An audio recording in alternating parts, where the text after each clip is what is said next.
a pragmatism with a social conscience.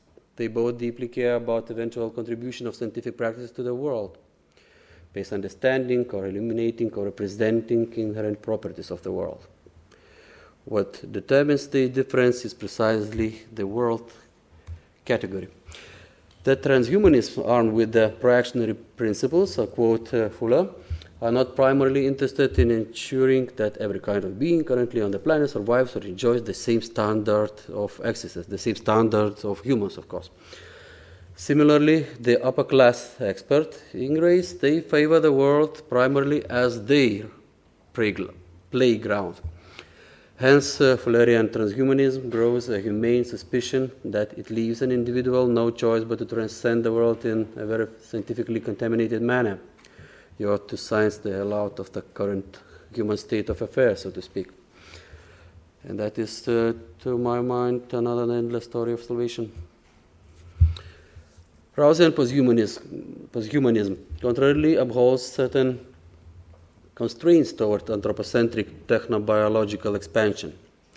The allegedly sovereign transhumanity unilaterally autonomizes and institutionalizes various human activities simulating technoscientific solutions, but ignores the fact that science does not represent humanity as such. Posthumanistically speaking, there is no science as such. Though posthumanism connotes liberalist environmentalism, it in fact demands only ontologically sensitive mode of inquiry, similar to Latour's call for true modernity, and what Fuller himself calls precautionary principle. This principle declares that humans and non-humans are ontologically equal in respect of practice field. So another person, the last one in my presentation, Dmitry Ginev, shares with Fuller and Rouse non-representationalist future-forming gaze upon scientific practices. But briefly, his cognitive existentialism's main characteristic is the search for the existential genesis of every supposed essence in human life. To define science's cognitive specificity from this point amounts to revealing scientific research as a mode of being in the world based upon a specific existential project. On the other hand, because any scientific practice inevitably is a mode of being in the world as an existential project, the legitimate targets of cognitive existentialism are not only scientism, essentialism, or representationism, but also deflationism and social eliminativism. For all of them share the same illegitimate protocol of imposing external social or cultural aims upon science's cognitive specificity. The only legal way of analysis is the internal, that is, hermeneutical reflection upon scientific practices.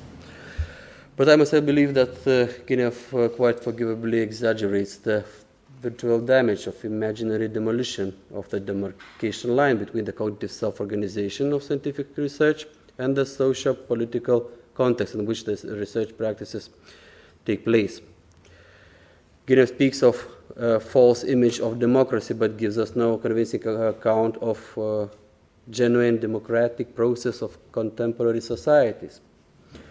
Ginev simply and correctly fears the very plausible scenario of society's instrumentalization and scientification of social life. But in my view, no Rouse, neither Fuller, nor even Feyerabend disrespect academic independence of scientific research. They would cheerfully acknowledge that certain effects are not produced by the research itself. What is the actual issue here is the level and style of involvement of non-scientists in scientific matters, and these matters from now on are future-forming practices which set social changes as their fundamental task. Thus, in the context of the criticism of representationism, it would be a practical joke to invoke some representations, possibly helping us to clarify what sort of the world image the aforementioned philosophers employ. Conceptually, they all operate the science-democracy-individual triplet. Fuller emphasizes the science-individual pair and eventually adopts transhumanism, where science functions as a metapolitics of democracies. Democracy-individual pair gives Rouse a means to strive for a posthuman condition, where community members effectively proliferate, decompose, and reinstate again and again, decompose, and so on, knowledge as a part of reciprocation with the natural world. And by stressing outside democracy, Guinev insists that individual is a legal mediator of political and scientific domains, while being exclusively human capacity, knowledge nevertheless does not submit to human whim or will. And, well, as a practical joke, as I said, I try to find some images that could, at least in some certain way, to represent what our so-called non-representationists, what they have in mind. Because the theorists, I must accept, are conceptually quite complicated. But well, if we try to imagine, how does it look that posthumanism or this deflationary account of Rouse, that would be something like this, I think. No center, power and knowledge, two different sets of energy. They go up and down, left and right, they circulate, and so on and so on. Fuller's account will be much simpler. Nevertheless, it leaves us with question how to transcend that human being and human society only by going up and down this vertical or horizontal axis by stating that from time to time you must know that democracy or some political principles must take the upper ground. Facts are not enough. And hermeneutical project, this so-called cognitive existentialism, is perplexing. You see some center that is quite stable, what Guinev himself calls scientific authority, scientific knowledge. So everything else emanates from this scientific knowledge, and eventually this knowledge in some way, hermeneutical way, comes back again to the center. But what exactly is the relationship? It's not quite clear. I'm not sure. So that's it. Thanks. So thank you very much.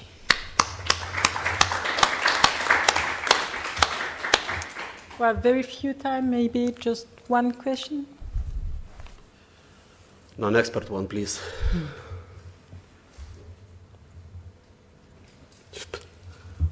Oops.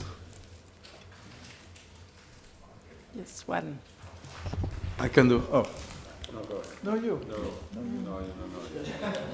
Well, just the last lines of your abstract, that perspective of the tree. So the one perspective no longer cares how accurately scientific research represents what is, but instead concentrate on what is to become.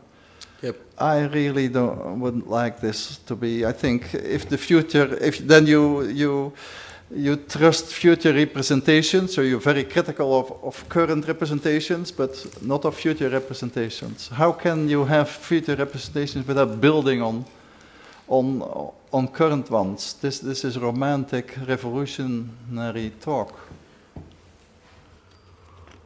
Well, I'm just reacting to some postmodern writers on issues of philosophy of science.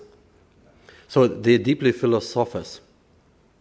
Of course, all deep philosophers must be romanticists, don't you agree?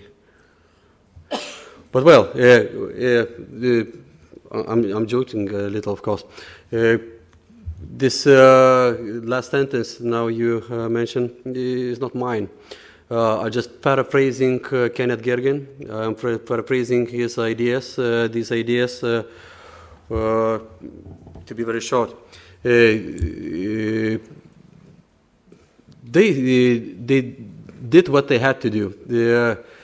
They pushed some departments, especially in my own country, to rethink the sociological strategies, for example. The people I didn't know somehow connected to me, wrote me emails, and because they found the article of Kenneth Gergen explaining what this future orientation might be. And they were really astonished by his explanations. But these explanations, they worth a bit more scrutiny, so I'm not sure that we have time for that. Not so romantic as it may seem. He doesn't ask for all of us to change our explanatory scientific strategy, but to refocus from time to time from our representationist gaze to refocus to what we should really care about. For example, sociological problems, inequality, and so on and so on. Okay, thanks.